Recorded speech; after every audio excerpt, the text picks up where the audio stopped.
Hi, I'm Rick Brimacombe, and on behalf of the Minneapolis Club and my firm, Brimacombe Capital, welcome to Club E, and our discussion today is Graceful Exits, creating a successful ESOP. We explored the M&A market at Club E a couple of times, including just last week, talking about exit strategies. I've heard from our audience that there was a lot of interest in learning more about ESOPs. As such, we've brought to you today's panel, and it's going to be a great discussion. We have a lot of actionable content to bring you, so let's dive in. First thing, before we get to our sponsors, kind of a special sponsor today, LandJet. I have Mark Ross from the Quad Cities in the back there. They have luxury, basically mobile offices, a van that can act as your office as you're taking a trip up to the Duluth or wherever you want to go. So rather than fly, you might want to get the team in the van and you can actually work during your several hours. I've talked to Mark a couple of times about his business, pretty cool business, and servicing Minneapolis now, and they have a vehicle parked outside if anybody'd like to see Mark afterwards, maybe take a look at what he's doing. So thanks for joining us today, Mark. Our regular sponsors are Irish Titan, an e-commerce and strategic digital agency. I got a couple of folks off to my left here, so thank you. Shane, are you going to give us a little raise? Thank you. He's a little reluctant there. Anyway. I mean, it is marketing, Shane. I mean, kind of teeing that up for, hey, Shane. Yeah, the real, well, actually, I shouldn't say they're both. Darren, if you didn't know, is the world's largest leprechaun. And then Shane is, and he has the world's largest closet full of green clothes as well, so he does a nice job with that. Shane is actually really from across the pond and has the most traditional and formal accent in the group. So thank you, Irish Titan, for joining us. Boulay CPAs and Business Advisors, they are one of our panelists today. I know I have a couple of folks from Boulay, so raise your hand if you're from Boulay. Got a couple of folks over on this side of the room. Thank you again for your participation and sponsorship. Highland Bank is a locally family-owned community bank. I know I have Melissa right here and somebody else in the room. Right there, sorry. We didn't, like Shane, you got to get the hand up there so I can see it. All right, it's a marketing opportunity, so got to have that out there. Winthrop and Weinstein is a general practice law firm. Winthrop is also one of our panelists today, and I don't know if we have anybody else in the audience from Winthrop today. Anyhow, one of our panelists is joining us today. Tom, thank you for representing the firm and supporting us here at Club E. The Minnesota Sales Institute works with company leadership and management teams to grow revenue, and then the Network Connect is a catalytic gateway for connecting investors, companies, service providers, and companies looking for money, and that's kind of a cousin to Club E that I work on. See me if you'd like to learn more about that. Again, RSVP online. Generally speaking, it's the first Thursday of the month. I know I threw you a curveball with this one, but the club had an opportunity to basically sell out the entire club yesterday, and who was I to get in the way of that? So they had an event here that took the whole club all day long. So fortunately for them, they had a good business day yesterday. So sign up online, generally the first Thursday. The website, clube.com. You can sign up for the newsletter and see future events, look at past videos. So if you liked what you saw here today, but maybe didn't quite keep up on the note-taking and just wanted to revisit some of the issues or items that were brought up, the video will be up. Probably takes about a week or so to get up online, but you can visit that there. We have a LinkedIn group, Club E/Minneapolis, and then we also have a meetup group as well. Lessons from the Garage is something I do with the Network Connect. It's basically a more extensive video library than what I have at Club E, so you can find out more about that at the Network Connect. Future events next week at Club E in St. Paul, we have the Billionaire's Secret, and Chum is over here. Chum runs the St. Paul group. November 21st in Maple Grove, I have an event. We recently launched a Maple Grove group. In December, back here on December 5th, we're talking about navigating consumer trends. They're already on their way for 2020, and as we go into the retail season and all the shopping and consumer activity that's going on, we'll be hearing from some consumer trend analysts talking about that. Neely Timinga's spoken in the past, and for those of you who haven't seen her before, she's great. You'll like that. And then St. Paul back on December 11th. Selling on Emotion, January 9th. So lots of selling and marketing stuff as we go into the holiday season. All right, that gets us to today's ESOP panel. To my immediate left is Dan Markowitz, partner at Boulay and their ESOP business leader. So thank you for joining us, Dan. Tom Walker is a partner at Winthrop & Weinstein and also an expert ESOP specialist running that part of their business. And then the far end of the panel table, Donna Robinson is CEO of Nina Hale of Performance Digital, and Ron Johnson, President CEO of H2I Group. The two folks on the far left are CEOs of businesses utilizing the ESOP structure. So we have a couple of domain experts on this end of the panel table, and then a couple of companies actually implementing the ESOP strategy on the far side. And then now that you know who all is on our panel, I'll circle back and let them have a chance to tell us a little bit about their background. So Dan, let's start with you. But before you get started, Penn State grad, right? Yeah. Okay, so for those of you, or us, me included, bleeding the maroon and gold, let's let Dan get out safely today. So let's not hold that against him. Who's going to the game tomorrow, by the way? Yeah, we got a handful. All right, so anyway, so Dan, we won't hold it against you that you're from Penn State, but tell us a little bit more about yourself, Boulay, and the ESOP lens that you have. So for the record, I'll be wearing blue and white tomorrow at the game with my 9-year-old, so be nice to me since I'll have my 9-year-old with me. So Boulay is a regional CPA firm with a national ESOP practice. We currently work with 85 ESOPs, both on the audit and tax side, but what we're really excited about is on the consulting side, helping companies transition to the ESOP model, as well as board advisory, M&A for ESOP companies that are doing acquisitions, as well as ESOP sustainability for long-standing ESOP. So it's a really big part of our practice and a growing part as more companies are thinking about transition. Great. And then, Dan, you also brought Donna and Ron to the conversation today. Yeah, so thank you very much for doing that. Tom, tell us a little bit about yourself, Winthrop, and your ESOP practice. Sure. Well, I've been doing ESOP work for 30 years, so that makes me probably the oldest one on the panel here. But our firm is a full practice law firm here in the Twin Cities. We do a ton of, entrepreneurial clients. So that closely held businesses are kind of our bread and butter. Banking, M&A, and then ESOPs are kind of an M&A sort of strategy, and so I do a lot of that stuff, and I've been on, most of my time, frankly, is helping clients figure out, the client that comes in and says, I need an ESOP, well, it's really trying to help them figure out, do you really want an ESOP, because they've just been told they need an ESOP, because there's, good situations and bad situations, but that's what I do.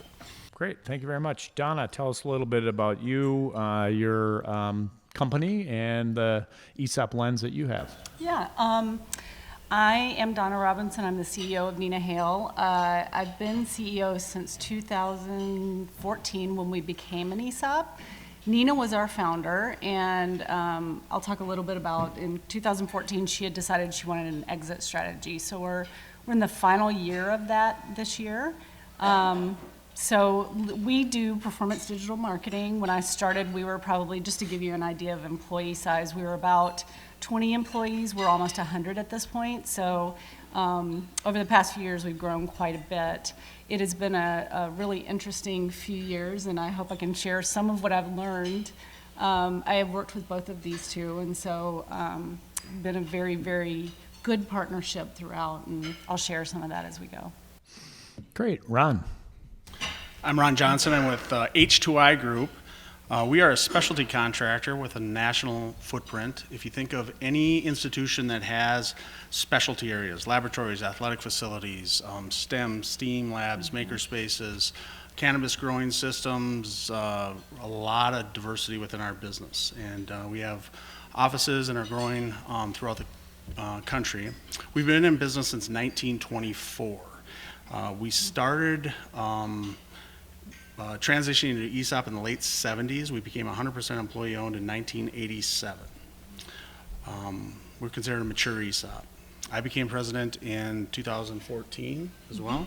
I started with the company 24 years ago, essentially. Started off in sales. I have a business management marketing degree from the Harvard of the North, University of North Dakota, and have enjoyed every second of my experience with an ESOP and our company, Haldeman Homey H2I Group.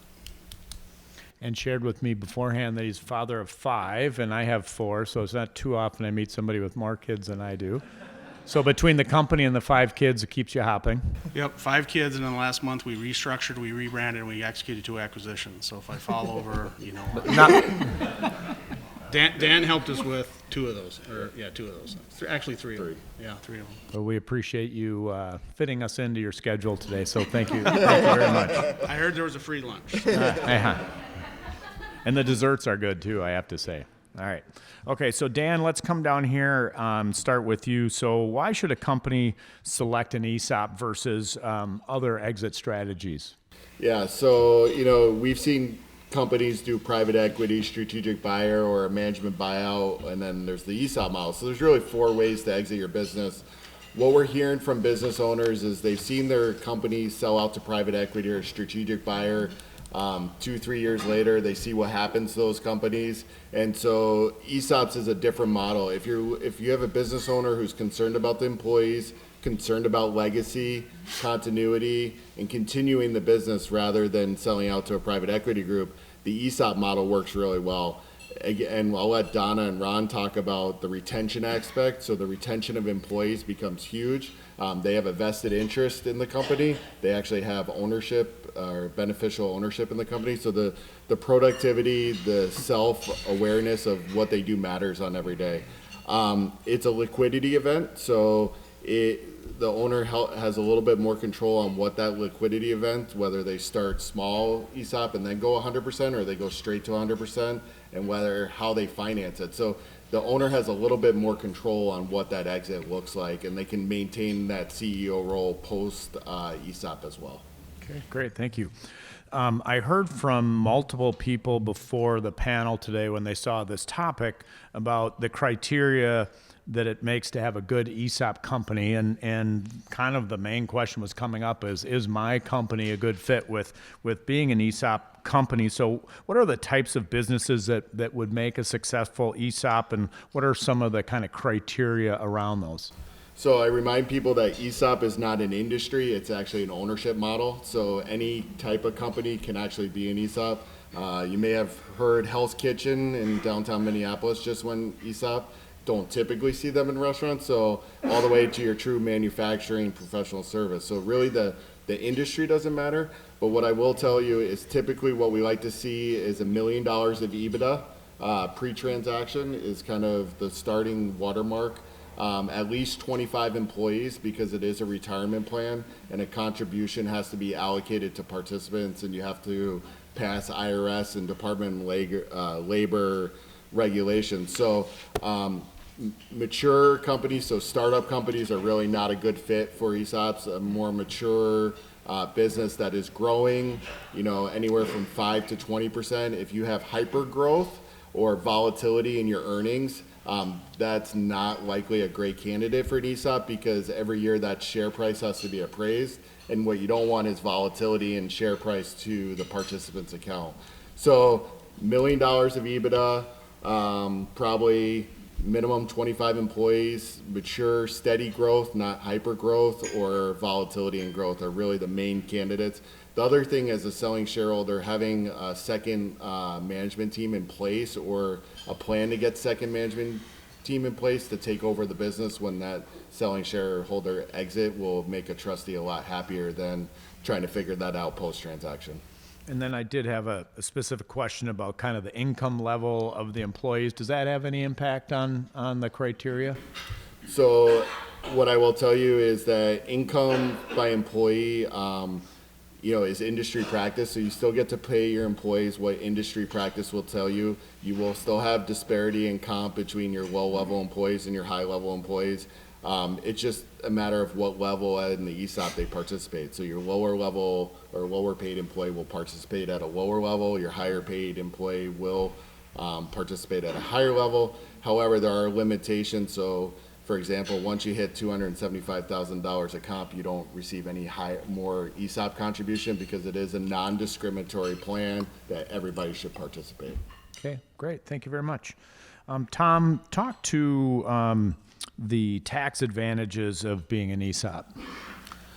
Well, there's advantages to the sellers in some cases, and there's certainly advantages to the ESOP company itself. So on the seller side, if it's a C corporation, at the time of the sale, the seller can elect to roll over and defer the gain on the sale and basically reinvest in, U.S. operating company stocks or bonds. And it's sort of like getting a carryover basis in the stock and avoid the tax. Hadn't seen much of that for, 12 years, 14 years. It's been becoming much more popular the last couple of years, kind of rebounding. But then to the company, on the company side, most ESOP companies either end up or get to be S corporations. And an ESOP is the only S corporation shareholder that doesn't pay income taxes on S earnings. So when you have an ESOP company, it's a huge tax advantage if the ESOP, especially if you have a 100% ESOP company, under private ownership, the company was paying 40% of its earnings to the owners, and the owners were just turning around and writing a check to Uncle Sam for that. Now the ESOP is the 100% owner, and that income tax has disappeared. And that 40% that was being distributed out can now be used to pay off pay off the banks that lent to buy out the owner and pay out the owners if they have subordinated financing. So it really has created a huge tax advantage to having an ESOP. Okay. Talk a little bit more about the corporate income tax side of things, a little bit more meat on that one. Well, if it's a C corporation, if the company's a C corporation, it'll still pay corporate income taxes with an ESOP or without an ESOP. However, if the ESOP has been leveraged, when you borrow money from a bank, the interest you pay reduces your corporate income taxes, it's deductible. When you have an ESOP that's leveraged, effectively the principal and interest on that loan becomes deductible by the company. So there's an income tax advantage to that. And then on the S corporation side, that's really where the sizzle is, because you don't have any corporate income tax. You still have to pay out these participants over time, but the tax side of it has sort of disappeared. There's one other corporate income tax impact that you can have with a highly leveraged ESOP. So if the ESOP has bought a large portion of the business, and it's a C corporation, or you could have a situation where the corporation is limited in how much of that interest expense it can deduct. Now, that's under the new tax reform bill that's been in. Well, it's not new anymore because it's been in for 2 years, but but we don't see that very often, because usually when you're getting to that point where an ESOP's buying such a large portion of the company, they're going all the way to 100%, and then you don't have that issue. Great, thank you very much. All right, so to the two business leaders, Donna and Ron, no particular order how we go about answering these, but the question is to the two of you both.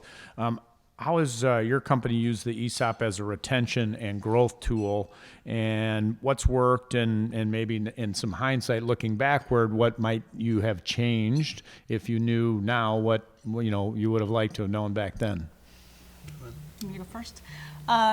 It was interesting. Nina herself, as the founder, brought this whole idea forward. So when she brought it to me and taking over the company, I was part of the process, but it was really her vision we were bringing to life.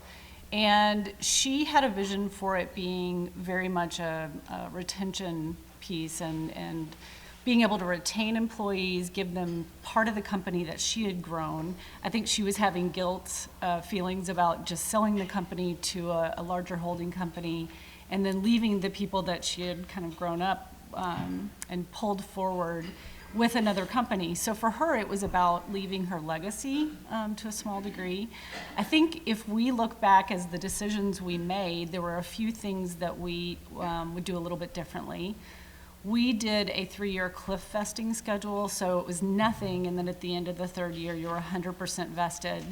And I think it was interesting how that worked. What we saw happen with a lot of our employees is they would either stay to the 3 years to get that cliff vest, or they would just leave within the first 2 years. And we have a lot younger employee base, a lot younger. I mean, we're pulling people right out of school and hiring people out of school, and then we have mid-level managers and higher level managers, but the average age is probably 26, 27, something like that. Which is true in all marketing and advertising industry. It's a very common thing. What we wish we would have done a little bit differently, I think Nina thought that they would inherently see the value of this, and they're 25. So, think about when you're 25, right? You're like, I don't ever need to retire. I need more money right now. So she saw it as this, oh, isn't this a great long-term thing, which her at 25 and them at 25 are probably a different thing. But she thought it was going to be this great vehicle to really acquire really top performing talent. And I'm not saying that it hasn't been. As we've grown and as we've tried to go get more senior people, it is very much something that is attractive to them. But to that 24, 25-year-old, they're like, meh, I don't know if I'll ever see that money, and I don't really understand it anyway. So I'd say that's the first thing that we've learned, is you have to look at your employee age and who you're trying to acquire and what it means to them. The other thing I think we've learned is I wish we had spent more time when we first enrolled the ESOP in explaining how it works. It's complex. And we tried to simplify it, but I think in an effort to simplify it, we may have simplified it too much. So I think that training and education on an ongoing basis needs to happen, because we always have new employees coming in, and we need to make sure as they join, they understand how to leverage it. I talked a little bit about the vesting schedule. We ended up changing it to a 5-year, 20% each year, I believe. We just did that. So we ended up changing the vesting schedule so that as people come in the first year or two, we wanted to get them past that 1 to 2 year mark, because if our employees stay past that 2nd year, we usually keep them 5, 6, 7 years. So it became a way to have people feel like they were part of something bigger. And I think that's probably the biggest thing, is I have employees now that will go, I'm an owner, I'm part of this. And that would have never happened before. So even in new business pitches or in client meetings, they're like, yep, I'm an owner, I'm vested. So that's been a huge takeaway for me, is that it gave them a sense of ownership and feeling like a part of the company. So. Just to expand on that part, that comment, I'm an owner, does that happen with all the employees? Does that happen with half the employees? Does that resonate with kind of what piece of the employee pool, do you think?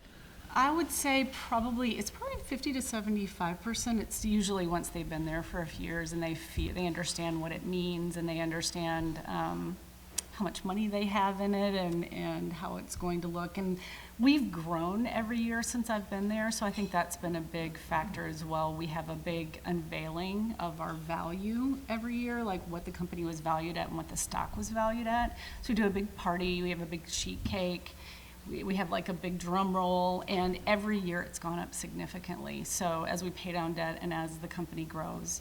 So that has made it more exciting, and as each year goes on, people get more invested because they're seeing their pool of money grow more and more. Great. Well, thank you for that. Ron, I don't know if you still got the question, or you want me to restate the question again? No, I got it. Okay.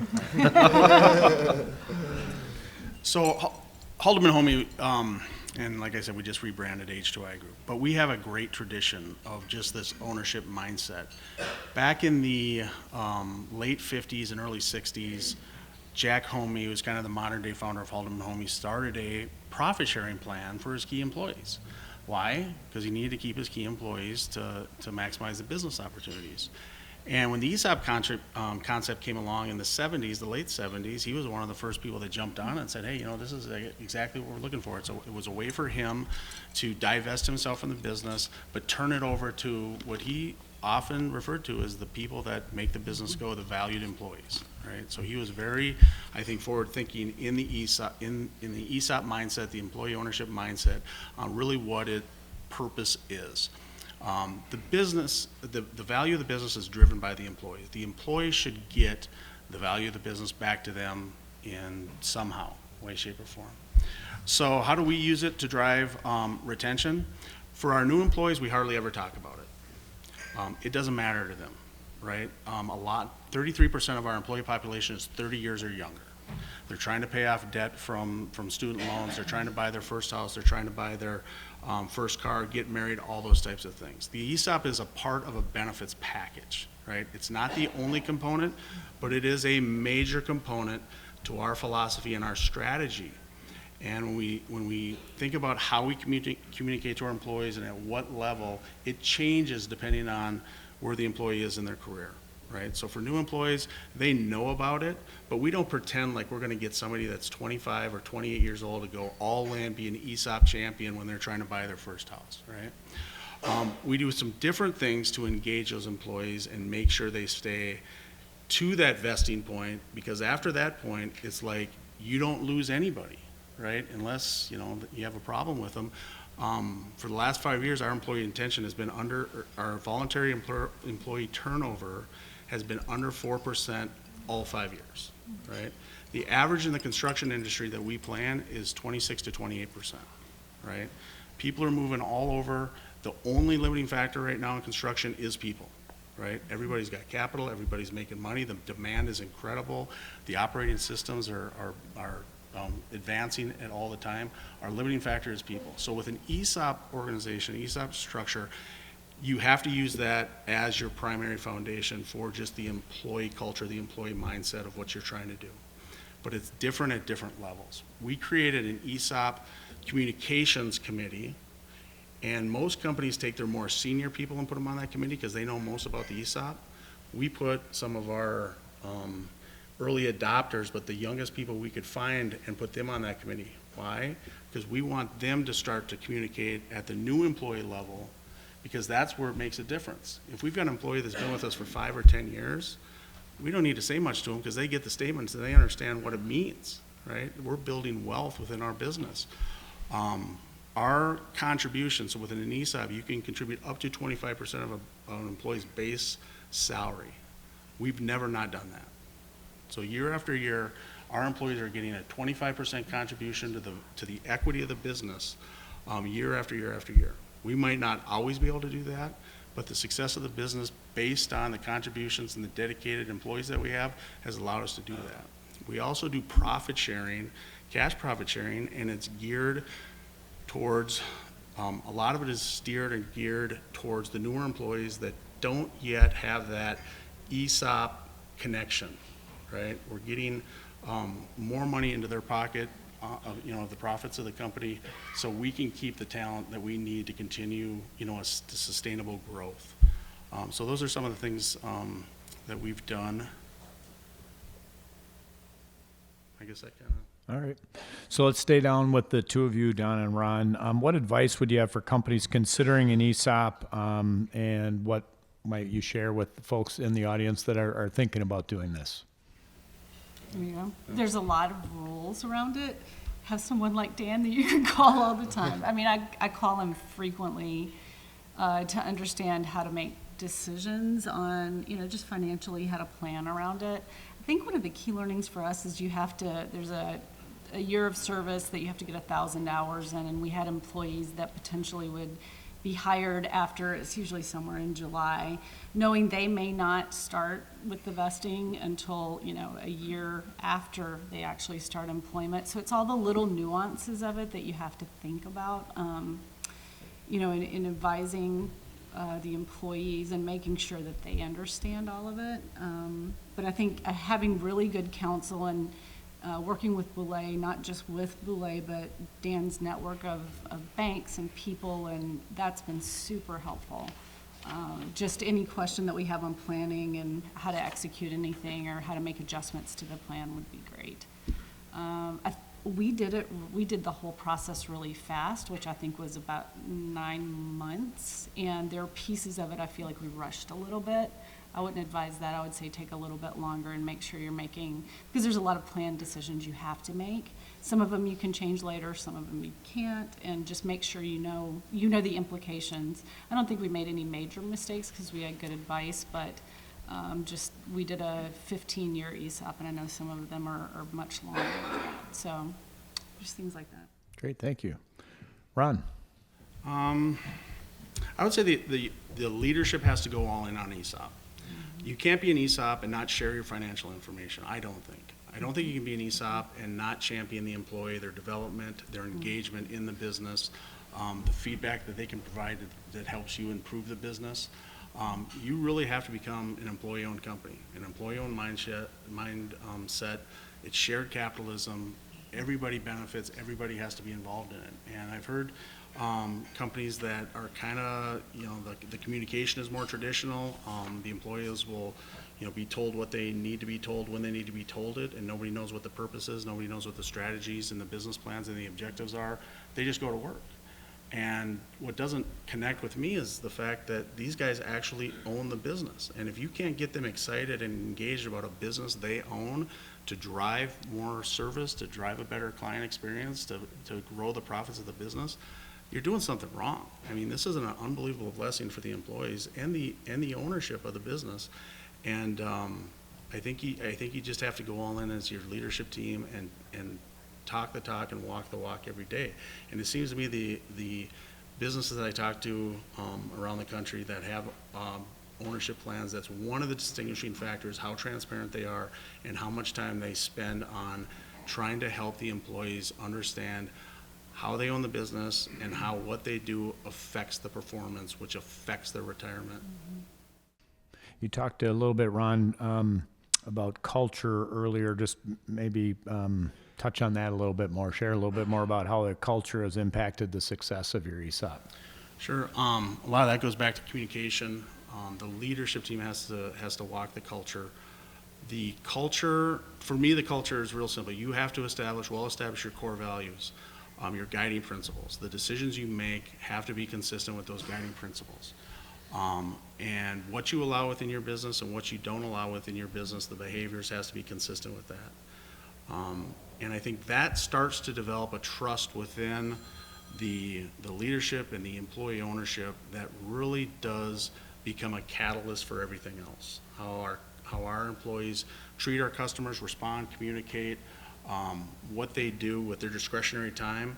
Do they pack up and go home at 4 o'clock every day, or do they stick around and do what needs to be done to take care of the customers and make sure our business is healthy and our customers want to come back to us? If those are, we're trying to drive a high performance culture, so we talk about those things a lot, but we also put our money where our mouth is. When we're successful financially, our employees are successful financially. The base salary is, my strategy is I try to keep it in a sweet spot. I'm not trying to underpay anybody or overpay anybody.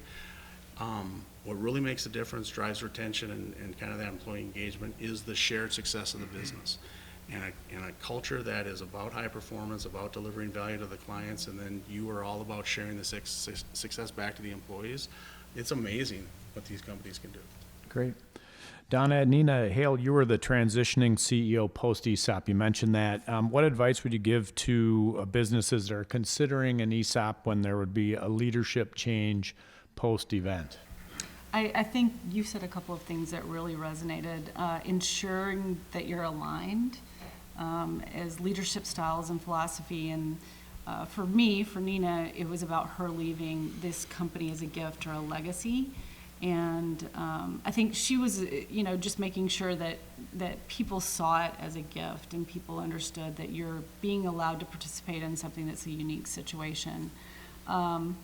But ensuring that I think we had to change, it wasn't a big change, but it become very transparent and very open and honest, to the point where if someone came and wanted to understand anything about the financials, my door is open. We do quarterly updates, just like I do to the board, with the employees, and they are encouraged to ask questions. I want them to understand how we got to where we are. But it's really ensuring in that leadership change that we were aligned in the messages.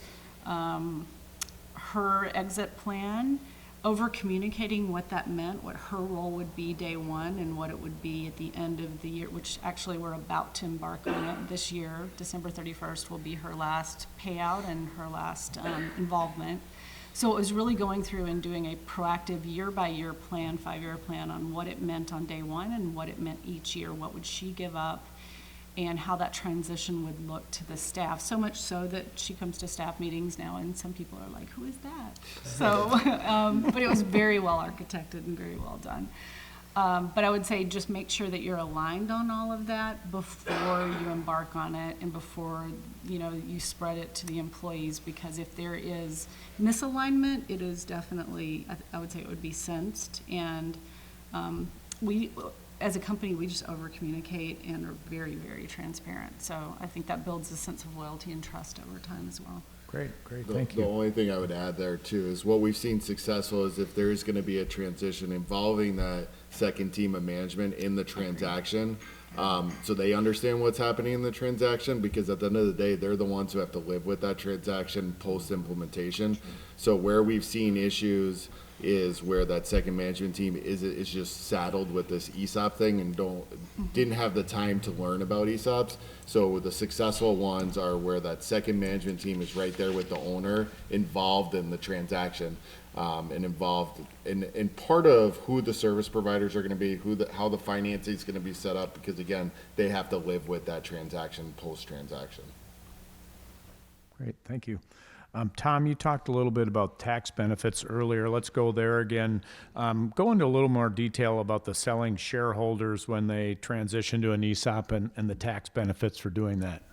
Well, I would say there's sort of direct and then there's indirect tax benefits. So the direct tax benefit, the only direct tax benefit, is for the selling shareholder. If it's a C corporation and the selling shareholder wants to sell to an ESOP, get cash out and then reinvest some or all of those proceeds on a pre-tax basis, roll it over. It's called a 1042 rollover.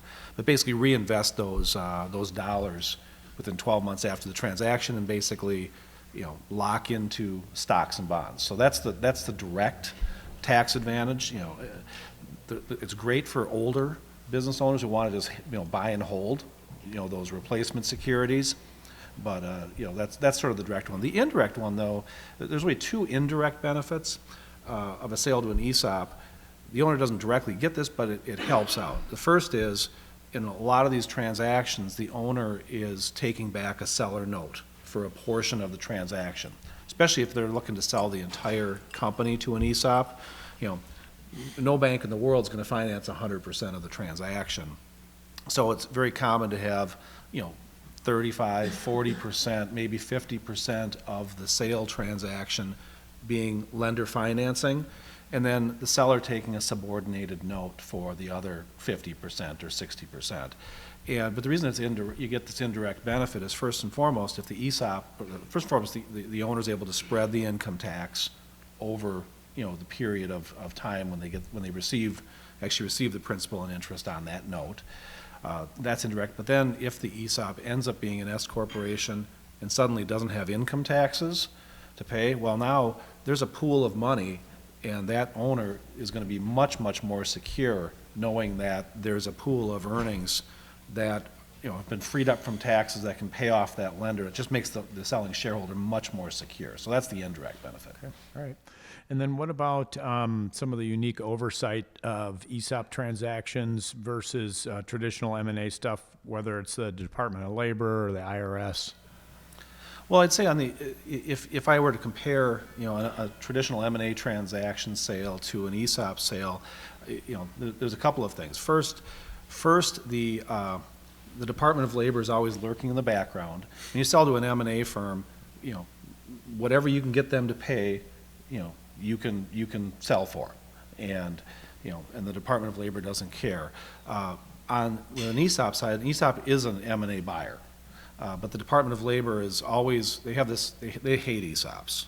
They're legal, but they don't like them. I mean, let's just be candid, and because the Department of Labor always assumes that when you've sold to an ESOP, that the owner goes, I'm going to sell you my company, and this is my company here, and these 5 pieces of paper are worth $30 million, and you're going to pay it to me. So that's what they're That's what their fear is. So what you normally do, so it's critical if you're looking at an ESOP to have a good team in place. And the first part of the team is you actually have, typically you'll bring in an outside trustee who is used to ESOPs, and they represent the ESOP. And they hire their legal counsel, they hire their investment advisor, because the ESOP can't pay more than fair market value as they determine it, and then they negotiate a sales price. So it's an arm's length negotiation. But that's where the oversight comes in, is you want to be able to, show that this was arm's length, it was, for fair market value.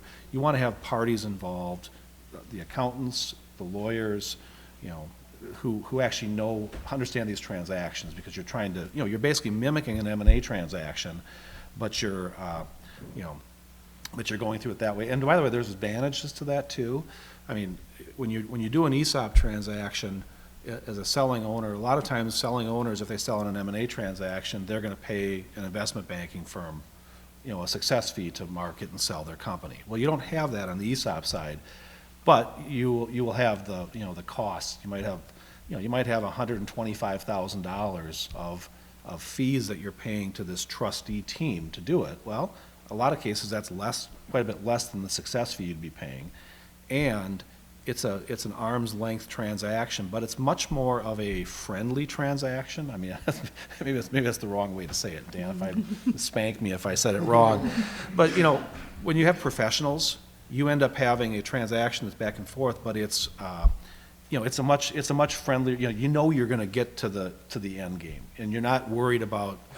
Sometimes you're worried about the buyer kind of starting to get you all excited if you're the selling shareholder, and suddenly they start kind of creeping back the price and creeping back everything, and you don't have that with an ESOP transaction. Okay, great. Yeah.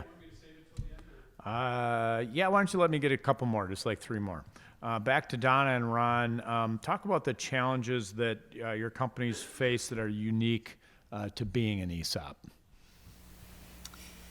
I think ours really is about just our young employee age and them really understanding the benefit of it. And the fact that in our industry, I mean, even a 15-year ESOP, like our industry changes every year so quickly and so substantially that when we went into this, I was like, oh God, 15 years seems like such a long time, but we started in 2014 and it's almost 2020. So we're, the early years were like, oh, this is going to be interesting, but it's been really, as we've gotten bigger and needed more senior leadership, it's really been a pull for them and a selling point for them.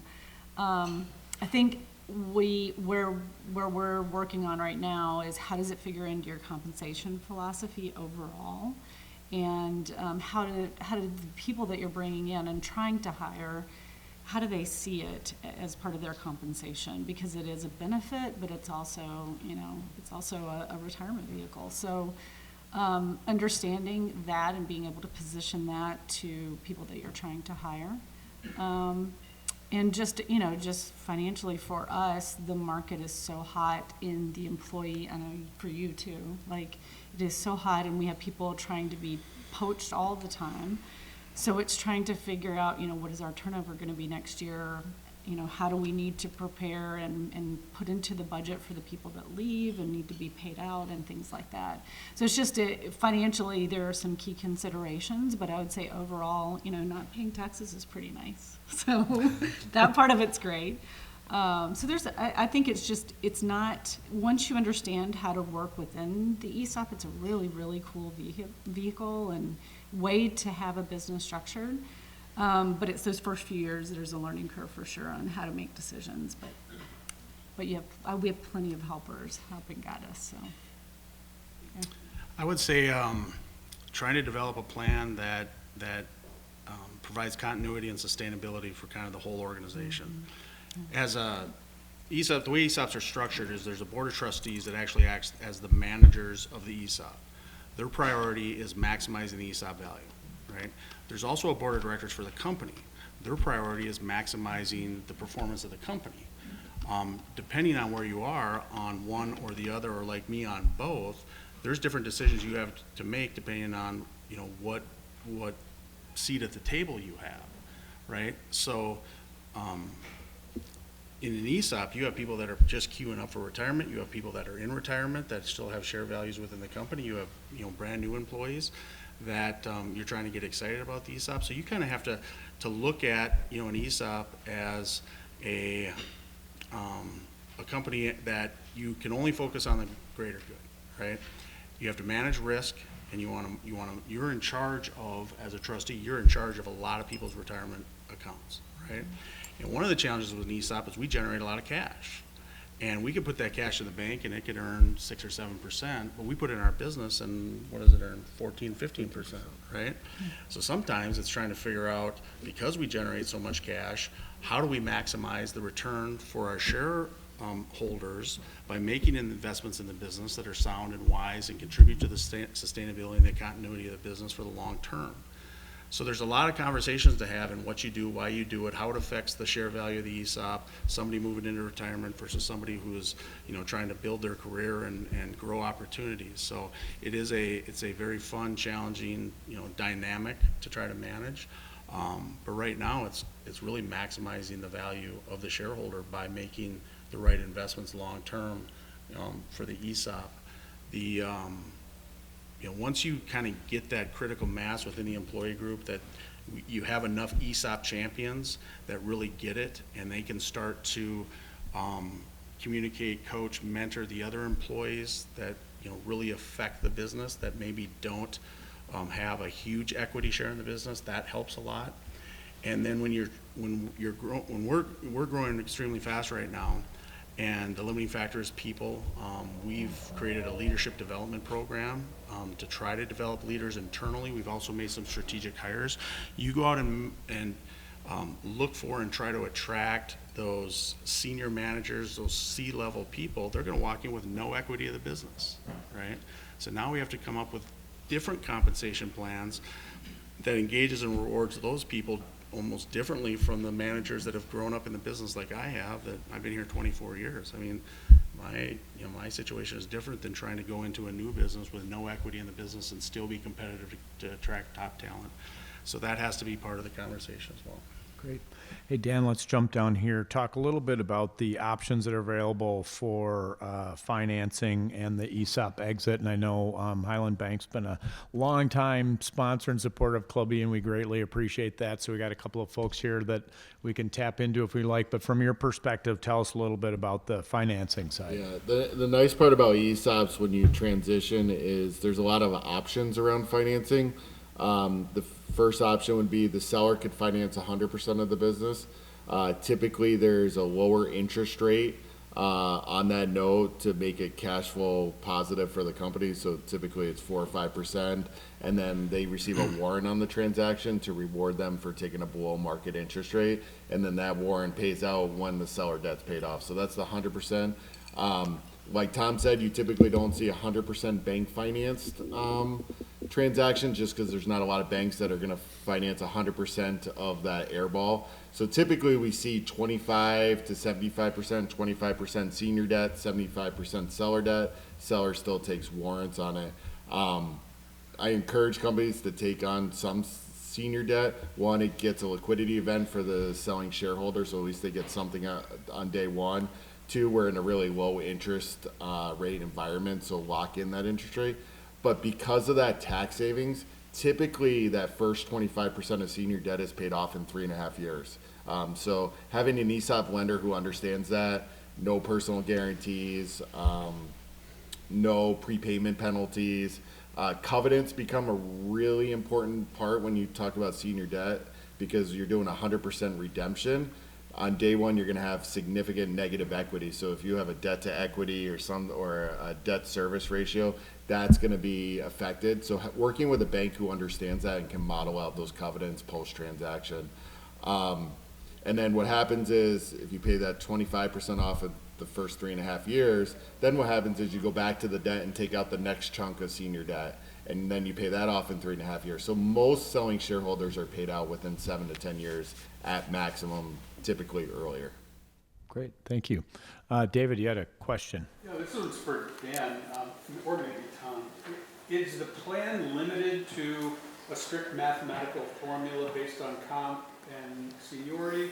Or can a key leader on the new management team be given like an opportunity for a bonus purchase of stock? Yeah, so there's twofold. So on the ESOP side, it's a non-discriminatory plan. So basically, everybody gets, a contribution is made to the ESOP, and it's based on percent of total compensation that individual makes, limited to 275.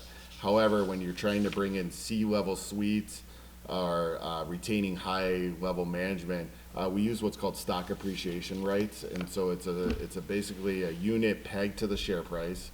It's granted at today's price, and then it probably has a 3, 5, or 7 year vest to it, and then they get the difference between the end price and what it was granted at.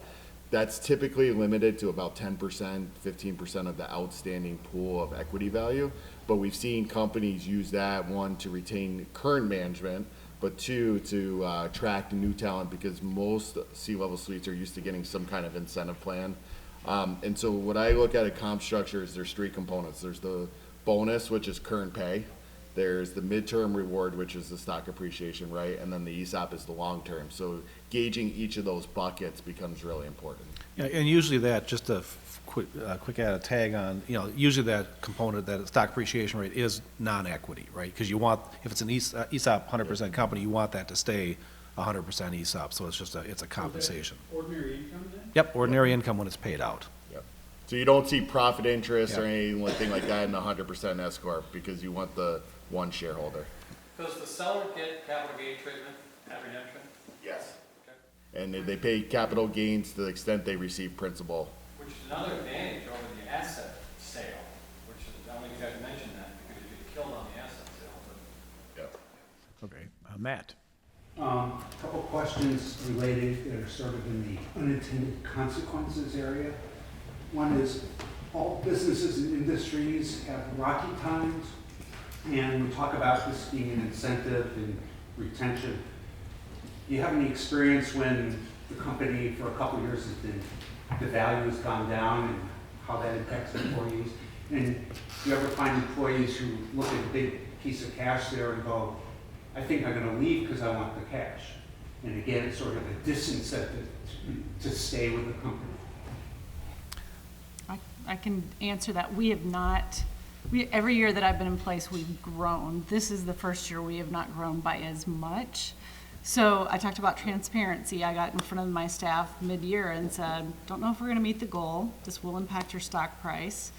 I expected everyone to really take it very hard. In fact, I got quite the opposite.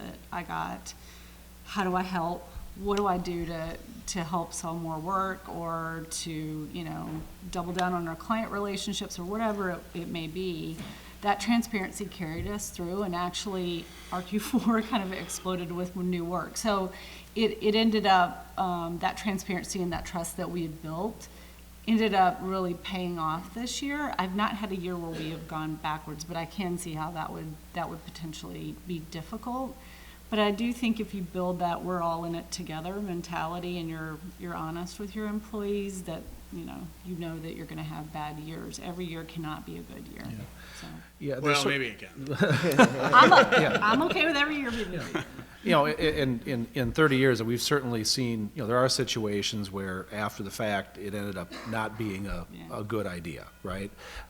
And all you can really do, that's any business in the country has some of that too. So what you try to do is you hopefully are looking on the front end to try to weed out, is this a really tight fit for an ESOP? There used to be some practitioners that, they'd kind of meet you and say, you need an ESOP, now tell me about yourself.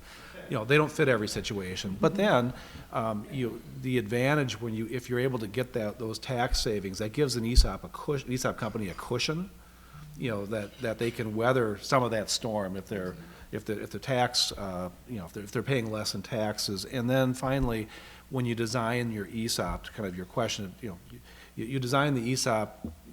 On the front end, I always design ESOPs to have a long payout, as long as you can be permitted to pay out those employees, so that you don't have that Creative Memories issue, which was an ESOP company where they had cash on the barrelhead when people left. Stock value was soaring in value, and all of a sudden, all their employees, who were over age 45 said, "I'm going to retire, and give me my money." And it ended up being kind of a disaster on the back end. So you try to manage that as well. You can't predict everything, but you can.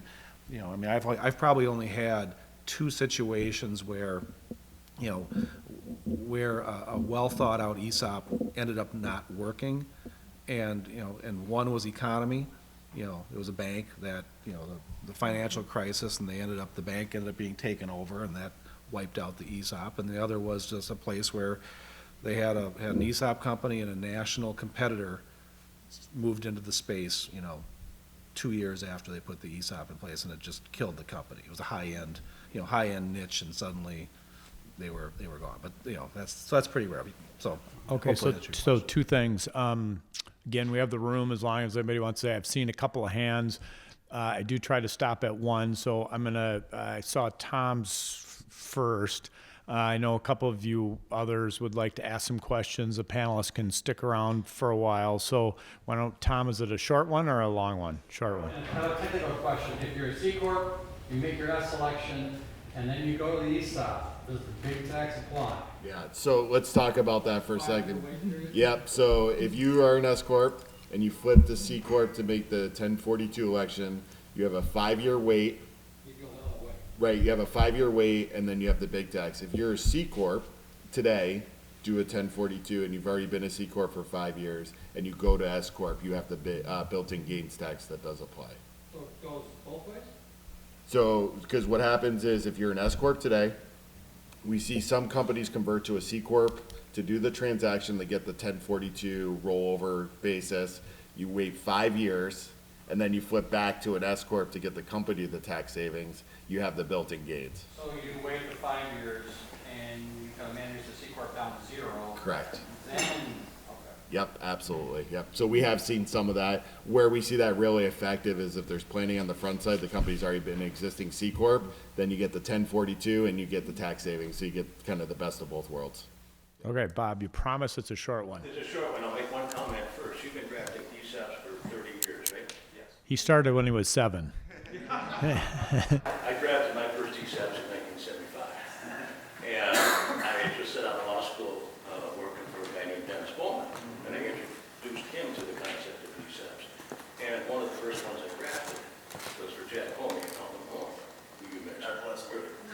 Anyway, the question I had is if the company borrows the money from the bank and then loans it to the ESOP so they can buy out the owner, how long a term on that note are you comfortable with? Yeah. So So what we're seeing instead of that's kind of the old model. The new model is 100% redemption by the company of the selling shareholder shares, and then new shares are sold to the ESOP in exchange for a note. 20 years ago, we were doing 10-year notes, and there was really short allocation of all that value in 10 years. What we're seeing now is anywhere from 25 to 50 years is what we're seeing on, because each year those shares are allocated to participants. So if you allocate all that value in 10 years, you have a big repurchase obligation. However, if you spread that over 40 years, it spreads out that repurchase obligation. Yeah. And Melissa and Angie and Andrew, any from the crowd, any contribution to that question, that answer, anything? Okay, all right. You agree? Everybody concur? All right. Okay, so to wrap it up at 1, even though it's not 1. Oh, one other thing, yeah. I'll make a comment on the unintended consequences. It's a little bit counterintuitive, but the fact that we're an ESOP is actually keeping our older, more experienced people with the business longer. Because of the contribution and because of the appreciation of the share value, they don't want to retire. So we don't have those real experienced, real productive people walking out the door. They want to hang out as long as as long as they can, and it's actually kind of a problem on, that end that we need them to retire so we can get their shares to distribute it back to the younger employees. So it kind of can work on both ways, and these guys are right. The way you kind of manage that is you can You can diversify at 55, you can diversify at 60, so people can take a little bit of their share value and cash it out and roll it into their own RRAs over time. But we haven't had the problem of people like, you know what, I'm a millionaire, I'm out of here. It's like, I'm a millionaire, I want to be a 2 millionaire, and, you know, let's get going and grow this business. So it's been kind of a benefit, you know, to us.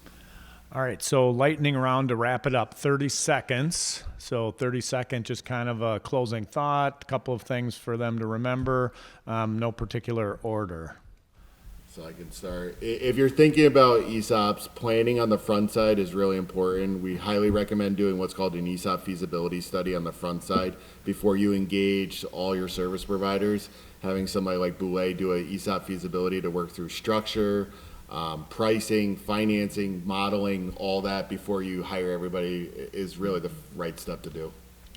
I'd say going along with that, part of that feasibility is all the touchy-feely things, because there's a lot of financial issues, but there's also, I mean, an ESOP is not a yes or no thing. There's a lot of, you're looking for green lights and yellow lights and hopefully not red lights, because it doesn't fit every situation. I would say don't rush the planning. Take your time in making the decisions and understanding the implications of the decisions, and surround yourself with really good advisors, I would say. And I would say if you're planning on selling your business, we're interested. It's a lot easier to sell your business to an ESOP, I think, than becoming an ESOP. Yeah. So, kind of in jest, but look around for businesses that are in your core competencies and kind of in your business that have great cultures and good, strong teams. And you may be able to find an ESOP that would welcome your team into the business and might have a double, triple benefit for everybody involved. We just bought 2 companies. One of them, the owner, which we've known for a long time, right in our core competency, he wanted to retire, and there was really nobody that he could find to buy him out except us, who we were really interested in, mostly because they had great people and they're good, profitable business. The other business we just purchased were 2 partners that just were tired of owning a business and wanted to divorce themselves a bit from the business, but did not want to get out of the business. One of them has 10 years left, the other one probably 15. And again, great partnership. They stay with it. They're employees and they benefit from the employee ownership. And those are really fun conversations to have. And I'm super passionate about ESOPs. I mean, I think it's an incredible structure to have for a business. And if anybody wants to talk about it or visit our place or understand what we do and why we do it, I'd be happy to talk to anybody.